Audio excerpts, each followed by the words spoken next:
We did hard-boiled. What about soft-boiled?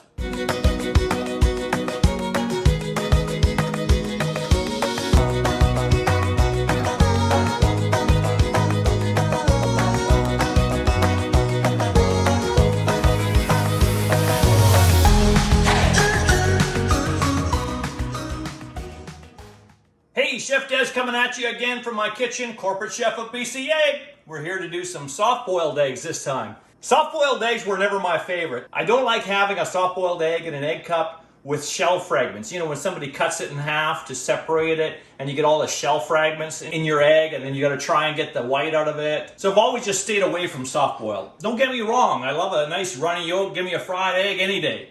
But I just don't like those shell fragments. But what you can do instead, you can still just peel it whole. And that's what we're going to do today. So we're going to teach you how to make this perfect soft-boiled egg. It's the exact same as the hard-boiled egg, if you check out that video at bcegg.com, except it's just half the amount of time. Let me show you. Very first thing we need to do is pull out the eggs from the fridge. You want cold temperature eggs right from the fridge. Let's get a small pot and put however many eggs you're doing in that pot. So I don't know, we'll do 5 or 6 large eggs, okay? Then run your cold water. We're gonna start with cold temperatures. So cold eggs from the fridge, cold tap water. And you need to fill your pot until the water is about 1 inch over the level of the eggs, okay? So you have lots of water in there.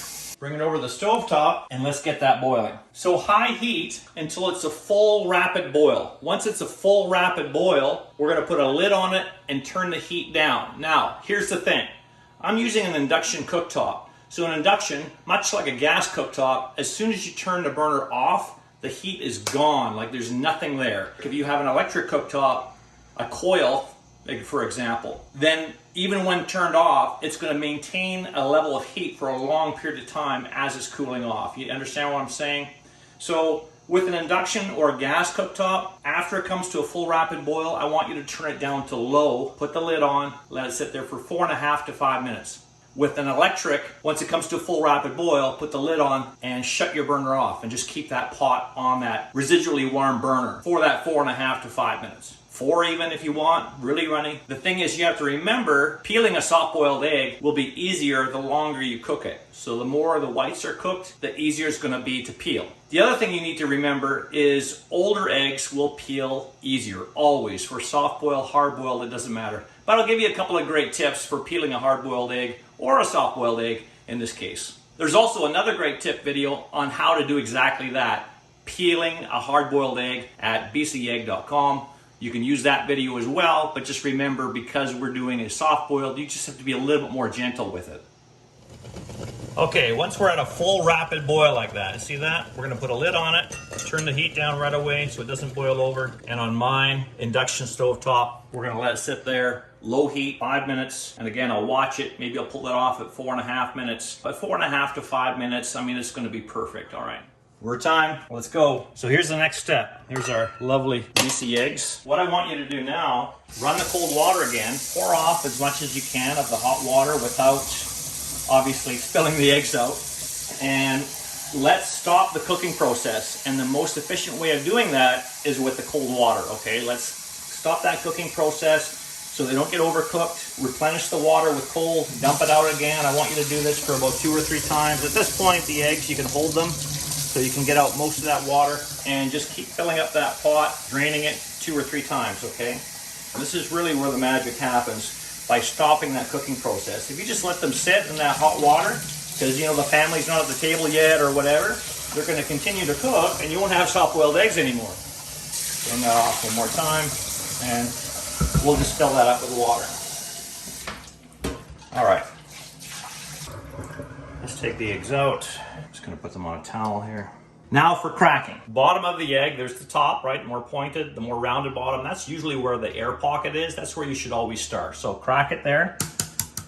See that? It'll collapse there, the air pocket. What I want you to do next is crack it all over gently. And then what I want you to do, roll it just a little bit gently on the counter. Remember, soft boiled, just to create a whole bunch of cracks in there. And then we're going to start at the air pocket. And what you're trying to do is get your finger underneath that membrane. And when you can do that, stop and let some of the air in between the membrane and the egg white. A lot of people, they make the mistake of, once they have it, they just rip it off really fast.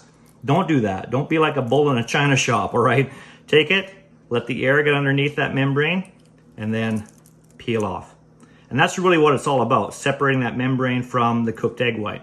If you're having difficulties doing this, even though you cracked it all over, and even though you've rolled it on the countertop, what you can also do is get the water running again and peel it underneath the water. What that does is it helps to get air underneath that membrane as you're getting that membrane separated with your finger, okay? And it'll come off a lot easier. So just keep at it. Patience is the best thing.